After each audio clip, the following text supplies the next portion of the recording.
Bonjour à tous, on se retrouve aujourd'hui avec un cours qui porte sur l'analyse du compte de résultat. Pour analyser leur compte de résultat, les entreprises utilisent un outil qui s'appelle le tableau des soldes intermédiaires de gestion. Dans un premier temps, je vais vous apprendre à construire ce tableau, donc on va se concentrer sur l'aspect technique.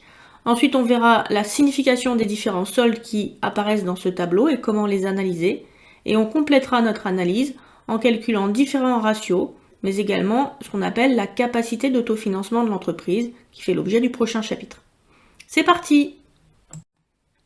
Rappelons tout d'abord comment peut se présenter un compte de résultat. Il existe deux présentations. Une présentation dite en compte, avec les charges à gauche et les produits à droite. Les charges et les produits sont classés par nature, exploitation, financier ou exceptionnel. On enlève ensuite à la fin l'impôt sur le bénéfice et la participation pour trouver le résultat qui sera soit un bénéfice, soit une perte. Et puis il existe également la présentation en liste. La présentation en liste du compte de résultat regroupe les produits et charges par nature.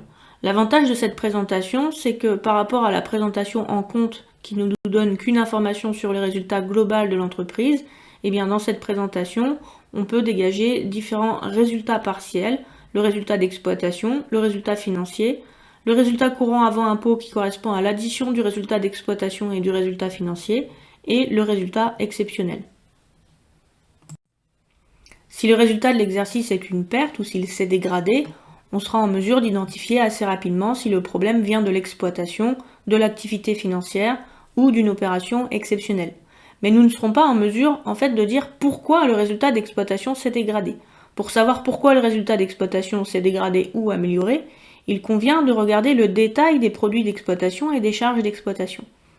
Grâce au tableau des soldes intermédiaires de gestion, on va donner plus de détails puisqu'on va décomposer le résultat d'exploitation en différents soldes qu'on appelle des soldes intermédiaires de gestion.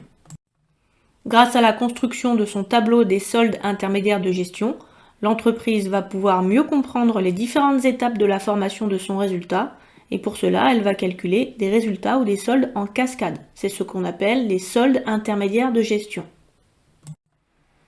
Puisque les résultats partiels dégagés par un compte de résultats en liste ne permettent pas de réaliser une analyse assez fine de la formation du résultat, eh bien l'entreprise va décomposer son résultat en plusieurs soldes intermédiaires.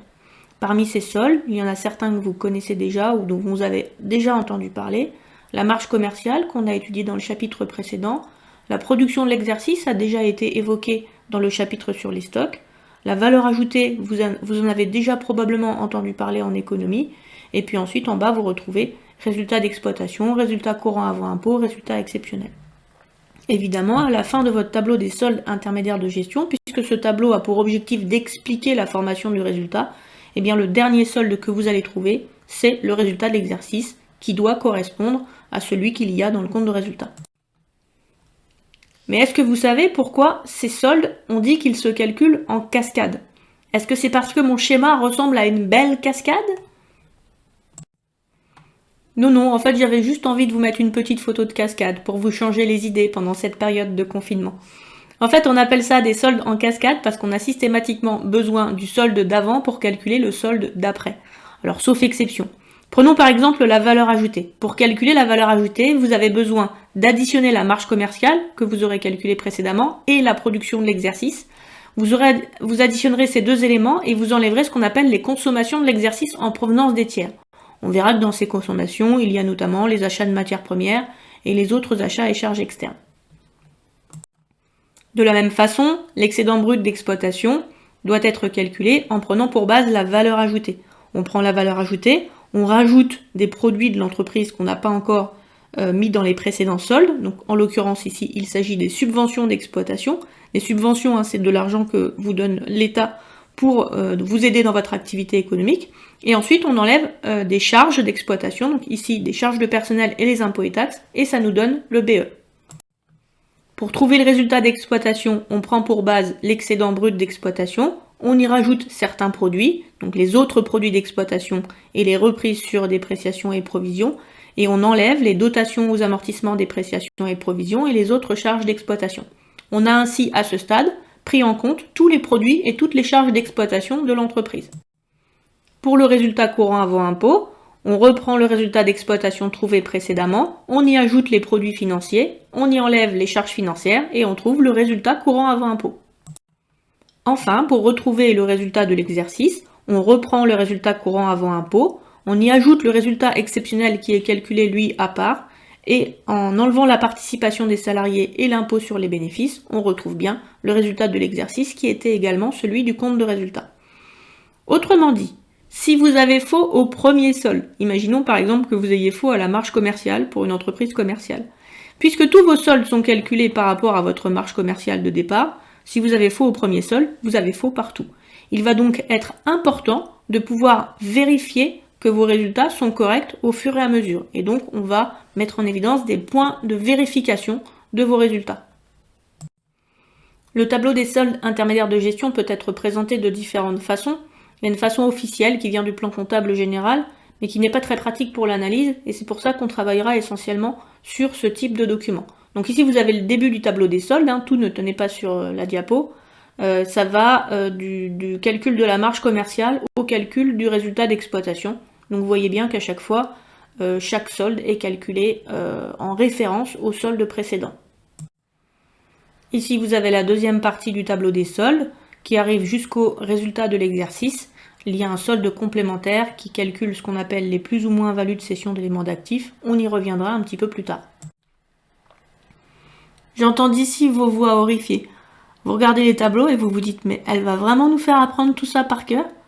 Alors non, je ne vous ferai pas apprendre l'intégralité du tableau. Par contre, j'aimerais que vous connaissiez le calcul des soldes jusqu'à la valeur ajoutée, puisque c'est un solde qui est quand même important. Pour l'année prochaine, il faudra en savoir un petit peu plus. Je sens que ça va déjà beaucoup mieux, et que vous auriez envie pour me remercier de m'envoyer quelques fleurs. Mais en cette période de confinement, c'est pas possible. Alors du coup, vous pouvez toujours m'envoyer des petites fleurs virtuelles. Revenons à notre tableau des soldes. Il existe une deuxième présentation du tableau des soldes qui est ici la présentation type PCG, plan comptable général. Cette présentation est moins pratique à mon avis pour l'analyse, et c'est pour ça que je l'utilise un peu moins. Elle se présente de la façon suivante, vous avez une colonne produit, une colonne charge et une colonne solde. Les soldes vont se calculer ligne après ligne. Donc par exemple pour le premier, on va faire vente de marchandises, montant que l'on va récupérer dans le compte de résultat, moins le coût d'achat des marchandises vendues, qui correspond à l'addition des achats de marchandises et de la variation de stock, et ça nous donne le montant de la marge commerciale. On fait la même chose pour la production de l'exercice, production vendue plus production stockée plus production immobilisée, moins l'éventuel déstockage de production si vous avez une production stockée négative, ça vous donne votre production de l'exercice. Et à partir de là, on calcule les soldes en cascade. Donc pour calculer votre valeur ajoutée par exemple, vous allez prendre votre production de l'exercice qui vient d'un solde précédent, votre marge commerciale, où là je vous ai illustré qu'on la prenait bien sur la colonne de solde intermédiaire, on la recopie, et ensuite on enlève à ça les consommations de l'exercice en provenance des tiers, et on trouve la valeur ajoutée. La valeur ajoutée est ensuite recopiée dans la colonne produit, on y ajoute les subventions, on enlève les impôts et taxes, les charges de personnel, on trouve le BE, etc. etc. jusqu'à la fin où on retrouve le résultat de l'exercice. Avant de passer à la suite du cours et de vous expliquer comment est-ce qu'on procède pour analyser les différents soldes intermédiaires de gestion, je vais vous demander de réaliser votre premier tableau des soldes intermédiaires de gestion avec le cas cristalline. Vous trouverez l'énoncé de ce cas sur l'ENT.